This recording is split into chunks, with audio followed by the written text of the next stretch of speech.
নমস্কার বন্ধুরা, festival season is yet to come. আর তাই আপনাদের সঙ্গে ফেস্টিভ্যাল স্পেশাল বা যে কোনো পুজো ওকেশন গেট টুগেদারে সার্ভ করার মতো একটা ইন্ডিয়ান পার্সিয়ান স্টাইল হালুয়া রেসিপি শেয়ার করছি, যার নাম হলো মাখন্ডি হালুয়া। হ্যাঁ, এই হালুয়া এতই পপুলার যে এটা মুঘল এরা থেকে এটার উৎপত্তি। তাই আর দেরি না করে ঝটপট রেসিপিটা শেয়ার করে নিন। আর তার জন্য আমি 1 কাপ মতো সুজি নিয়েছি স্যামোলিনা, আর 1 কাপ মতো মিল্ক নিয়েছি লিকুইড মিল্ক, আর দুটোকে মিশিয়ে 10 মিনিট মতো আমি একটু রেখে দেব। অন্যদিকে একটা ফ্রাইং প্যানে নিয়ে নিয়েছি 1 চামচ মতো ঘি। ঘিটা একটু গরম হয়ে গেলে তাতে আমি দিয়ে দেব কিছু ড্রাই ফ্রুট। তাতে আছে আলমন্ড, কাজু এবং কিশমিশ। আপনারা যে কোনো চয়েসের ড্রাই ফ্রুটস তাতে অ্যাড করতে পারেন। দিয়ে ভালো করে একটু ঘির মধ্যে এগুলোকে ভেজে নেব, বাস নামিয়ে নেব। অন্যদিকে আবার সেই ফ্রাইং প্যানে আরো 1 চামচ আমি ঘি দিয়ে দিয়েছি, আর তাতে দেব 1 কাপ মতো চিনি।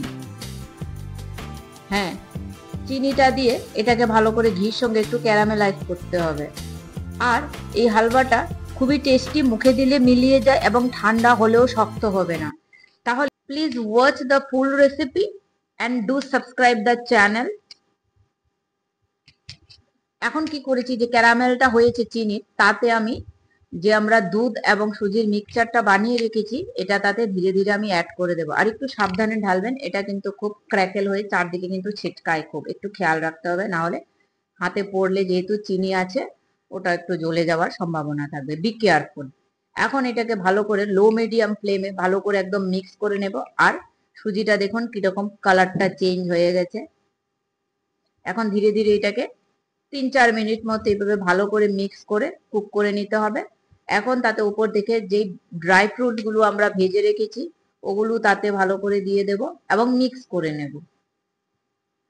আর তাতে দেব কিছুটা পরিমাণ এলাচ স্মেলের জন্য।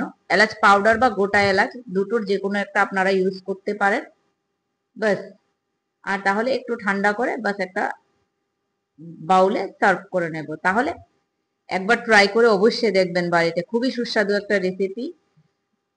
Eat healthy, stay healthy, take care and bye bye.